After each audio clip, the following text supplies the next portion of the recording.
ഇന്ന് നമുക്കൊരു സിമ്പിൾ ബിരിയാണി ഉണ്ടാക്കിയാലോ? സാധാരണ എല്ലാവർക്കും ബിരിയാണി ഇഷ്ടമാണെങ്കിലും അത് വെക്കുന്ന മെനക്കേട് ആലോചിക്കുമ്പോൾ അത്ര സിമ്പിൾ അല്ലല്ലേ? അപ്പോൾ വലിയ മെനക്കേടില്ലാത്ത എന്നാൽ ടേസ്റ്റിയുമായിട്ടുള്ള ഒരു സിമ്പിൾ ചിക്കൻ ബിരിയാണി ഉണ്ടാക്കി നോക്കിയാലോ?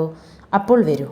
അതിനായി വലിയ സവാള ഒരു 4 കനം കുറഞ്ഞ് നീളത്തിൽ അരിഞ്ഞെടുത്തത്, പിന്നെ 3-4 പച്ചമുളകും ഒരു കഷ്ണം ഇഞ്ചിയും ഒരു 3 വലിയ അല്ലി വെളുത്തുള്ളി ചതച്ചതും കൂടി ഇതിനകത്ത് ചേർക്കണം. പിന്നെ ഒരു 4 തക്കാളി കനം കുറഞ്ഞ് നീളത്തിൽ അരിഞ്ഞെടുത്തത്. ഇനി ഇതിന് വേണ്ടിയിട്ടുള്ള മസാലക്കൂട്ട് എന്തൊക്കെയാണെന്ന് നോക്കിയാലോ? ഒരു 3-4 പട്ട കഷ്ണം, പിന്നെ ഒരു തക്കോലം, പിന്നെ ഒരു 4 ഏലയ്ക്ക, പിന്നെ ഒരു 3-4 ഗ്രാമ്പു, പിന്നെ ഒരു മുഴുവൻ കുരുമുളക് ഒരു 3-4 എണ്ണം. ഇനി ഇതിലേക്ക് ആവശ്യമായ മസാലപ്പൊടികൾ എന്തൊക്കെയാണെന്ന് നോക്കാം. Chicken masala 2.5 table spoon, biryani masala ഒരു 1.5 ടേബിൾ സ്പൂൺ, കുരുമുളക് ഒരു 1.5 ടേബിൾ സ്പൂൺ, മഞ്ഞൾപ്പൊടി 2 ടീസ്പൂൺ, മല്ലിപ്പൊടി 3.5 ടേബിൾ സ്പൂൺ.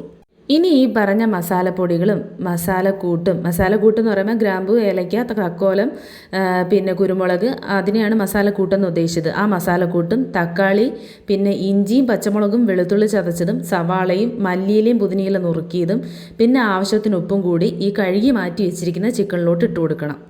ഇനി ഇതിലോട്ട് ഒരു 3 ടേബിൾ സ്പൂൺ തൈരും കൂടി ചേർത്ത് കൊടുക്കണം. അധികം പുളിപ്പില്ലാത്ത തൈരായിരിക്കണം.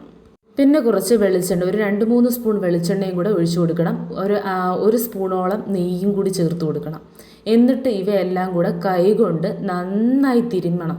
ഈ തിരുമ്മുന്നതിനകത്താണ് ആ ടേസ്റ്റ് ഇരിക്കുന്നത്. നന്നായി തിരുമ്മി ആവശ്യത്തിന് വെള്ളം ഒഴിച്ച് കുക്കറിനകത്ത് അടച്ച് വിസിൽ വെച്ച് ഒരു 2 വിസിൽ കേൾക്കുന്നവരെ വെക്കണം.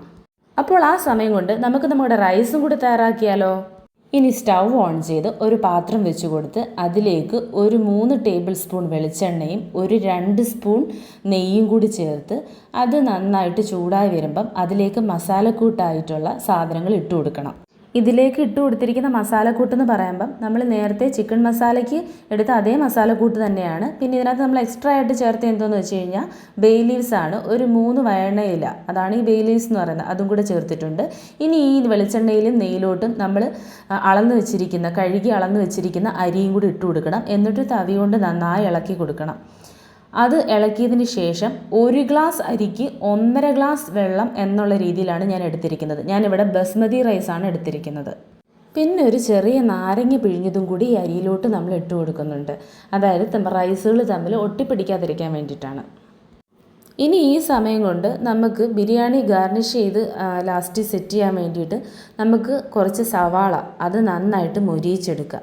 അത് ഏകദേശം ഒരു നല്ല ഗോൾഡൻ കളറാവുന്ന പരുവം വരെ നമ്മൾ മൊരിയിച്ചെടുക്കും. അതിനുശേഷം കാഷ്യൂനട്ട്, അണ്ടിപ്പരിപ്പ് നമ്മൾ ഇതേപോലെ നെയ്ക്കകത്ത് വറുത്ത് കോരി മാറ്റും. പിന്നെ ഉണക്കമുന്തിരി നന്നായിട്ട് ഇതേപോലെ കഴുകി വൃത്തിയാക്കി വെച്ചതും അതും കൂടി നമ്മൾ വറുത്ത് കോരി മാറ്റി വെക്കും. അപ്പോഴത്തേനും നമ്മുടെ റൈസ് ഇവിടെ സെറ്റ് ആയിട്ടുണ്ട്. ഇത് ഏകദേശം ഒരു ഹാഫ് വേവോളം ആയിട്ടുണ്ട്. ഇനി നമ്മൾ കുറച്ചും കൂടി ഈ മസാലയ്ക്കകത്തിരുന്ന് നമ്മൾ ഈ റൈസ് സെറ്റാക്കും. അപ്പോൾ ബാക്കിയും കൂടെ വെന്തോളും. ഒരു 3/4 വേവോളം മതിയാവും. അപ്പോഴത്തേനും നമ്മുടെ ചിക്കൻ മസാല ഇവിടെ നന്നായി തയ്യാറായിട്ടുണ്ട്.